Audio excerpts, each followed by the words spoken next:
बड़ी खबर आ रही है नोएडा से। हरिद्वार कोरोना टेस्टिंग मामले में बड़ा खुलासा। कंपनी के कागजात में दफ्तर का पता निकला फर्जी।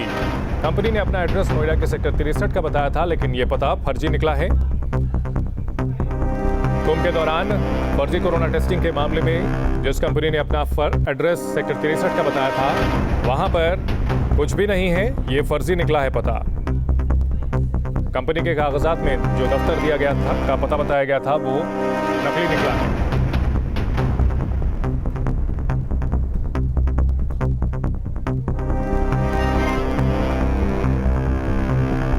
संवाददाता मनीष चौरसिया इस खबर पर हमारे साथ जुड़ गए हैं। मनीष, जब आप दिए गए पते पर वहां पहुंचे तो क्या मिला? देखिए, इस पूरे मामले में लगातार कई बड़े बड़े खुलासे हो रहे हैं। अब ये बात सामने आई है कि जो भी एड्रेस कंपनी ने उस टेंडर को हासिल करने के लिए अपने ऑफिशियल डॉक्यूमेंट जमा किए थे, उनमें जो एड्रेस लिखा हुआ था, उनमें से एक एड्रेस नोएडा के सेक्टर 63 का भी था। हम जब उस एड्रेस पर पहुंचे तो वहां पर उस कंपनी के नाम का ना तो कोई बैनर था, ना ही कोई बोर्ड था, और वो कंपनी भी वो जगह भी उस कंपनी के नाम पर अलॉट नहीं की गई है। हमारी तफ्तीश में बात सामने आई है कि वहां पर एक बहुत छोटी सी फैक्ट्री चल रही है। वो पूरी कंपनी भी, वो फैक्ट्री भी पक्की नहीं बनी हुई है, वो टीन शेड के अंदर वो फैक्ट्री चल रही है। प्लास्टिक का यहाँ पर काम होता है, और उनका ये कहना है कि कंपनी का जो नाम हमने उनको बताया, बोले इस नाम की कंपनी उन्होंने कभी नहीं सुनी और ना ही वो कभी यहाँ पर आए। मनीष, एक रिपोर्ट अपने दर्शकों को दिखाते हैं इसी मामले से जुड़ी हुई। कुंभ मेले के दौरान जिस प्राइवेट कंपनी को टेस्टिंग की जिम्मेदारी दी गई थी, उसके जो पता है ऑफिस का, वो भी संदेह के घेरे में है। पूर्वी दिल्ली का पता दिया गया, लेकिन पूर्वी दिल्ली में तो भीकाजी कामा पैलेस है ही नहीं।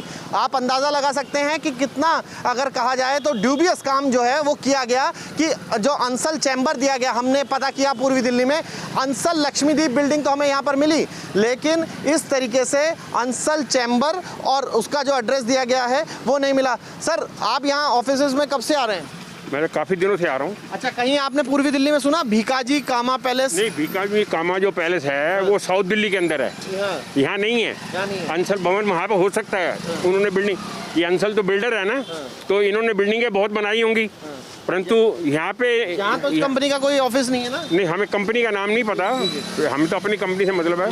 बाकी यहाँ पे जो है भीकामाजी पैलेस नहीं है। जी जी भैया, आप तो यहाँ काम ही करते, कभी सुना है भीकाजी कामा पैलेस यहाँ पर? नहीं सर।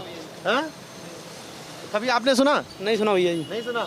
तो ये हालात है, यहाँ ऑफिसेज तो हैं, लेकिन वो कंपनी जो कि दावा कर रही थी और पूरा उसको बकायदा टेंडर दिया गया, और उसने उसके दफ्तर में ही जो है वो आप अंदाज़ा लगा सकते हैं, उसके दफ्तर की स्थिति क्लियर नहीं है, साफ नहीं है कि उसका दफ्तर है तो है कहाँ। ये अपने आप में बड़े सवाल खड़े करता है, और इन्हीं बड़े सवालों के साथ एक प्रश्न चिन्ह लगाता है कि आखिर ऐसी कंपनी को किस तरीके से पूरा ये जो काम था, जो टेस्टिंग का जिम्मा था, वो सौंप दिया गया, जबकि पूर्वी दिल्ली में भीकाजी कामा पैलेस ये जगह ही एग्जिस्ट नहीं करती। यहाँ पर कहीं पर भी जब हमने पता करने की कोशिश की तो ये पता हमें नहीं मिल पाया पूर्वी दिल्ली में। वीडियो जर्नलिस्ट सुभाष चंद के साथ मोहित बख्शी।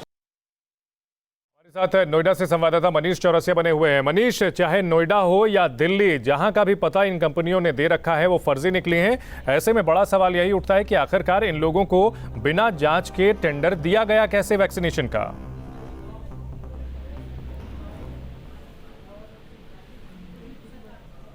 मनीष, आप हमें सुन पा रहे हैं? तो नोएडा में जब आपको मेरी आवाज आ रही है? जी जी, आप बोलें। ये भी एक जांच का विषय है कि सिर्फ कंपनी ने ही फर्जी एड्रेस नहीं दिया, बल्कि जब भी कोई टेंडर डालता है तो उसकी प्रक्रिया होती है कि जो एड्रेस दिए जाते हैं उस एड्रेस का ग्राउंड सर्वे होता है। मतलब गवर्नमेंट के डिपार्टमेंट से लोग आते हैं चेक करने के लिए कि इस पते पर, जमीन पर कंपनी एग्जिस्ट करती है या फिर नहीं करती है। हमने वहां पर जो मौजूदा हालात में जो फैक्ट्री चला रहे हैं उनसे बातचीत की। उन्होंने कहा कि कभी कोई गवर्नमेंट ऑफिशियल नहीं आया जिसने मुझसे पूछा हो कि इस कंपनी के नाम का यहाँ पर कोई ऑफिस है या फिर नहीं है। मतलब कहीं ना कहीं जो एड्रेस कंपनी ने दे दिया वो एड्रेस एडमिनिस्ट्रेशन ने मान लिया, सरकार ने मान लिया। कहीं भी वो ये चेक करने के लिए नहीं गए कि वाकई जमीन पर ये कंपनी है या फिर नहीं है। मतलब कहीं ना कहीं बहुत बड़ी इसमें मिलीभगत दिखाई पड़ती है, और जांच ना सिर्फ इस कंपनी करनी चाहिए बल्कि ये भी जांच करनी चाहिए कि आखिर इस कंपनी को इतना बड़ा ठेका मिला कैसे। जी बिल्कुल, ये जांच का विषय है कि आखिरकार इन कंपनियों को ऐसा ठेका, इतना बड़ा ठेका मिला कैसे। और जब आप इस एड्रेस पर पहुंचे तो क्या जो कोई भी सुराग मिल पाया, जिन लोगों का जो एड्रेस दिया गया है, जो इसके मालिक का नंबर दिया गया होगा, उन नंबरों पर बात करने की कोशिश की थी आपने? देखिए, हम जब उस फैक्ट्री में पहुंचे तो वहां पर ऑलरेडी एक फैक्ट्री वहां पर चल रही थी। 3 शेड के वो फैक्ट्री बनी हुई है, वहां पर कोई पक्का निर्माण कुछ खास तरीके का नहीं था। बहुत छोटी सी फैक्ट्री थी, 10 से 15 मजदूर उसमें काम कर रहे थे, एक ओनर बैठे हुए थे। प्लास्टिक का वहाँ काम होता है। उन्होंने कहा वो यहाँ पर काफी सालों से है, वो किराए पर है। जो उस फैक्ट्री का मालिक है वो भी किसी को नहीं जानते हैं। उनका जो प्लॉट है वो रजिस्टर नहीं है उस कंपनी के नाम पर। मतलब कहीं ना कहीं एड्रेस पूरी तरह से फर्जी है। हमारी खुद बातचीत हुई है तो फैक्ट्री के ओनर से, उन्होंने कहा है कि वो उनको नहीं जानते, वो नाम ये पहली बार सुन रहे हैं और ना ही कोई इस तरह का। ठीक है मनीष, बहुत शुक्रिया पूरी जानकारी के लिए।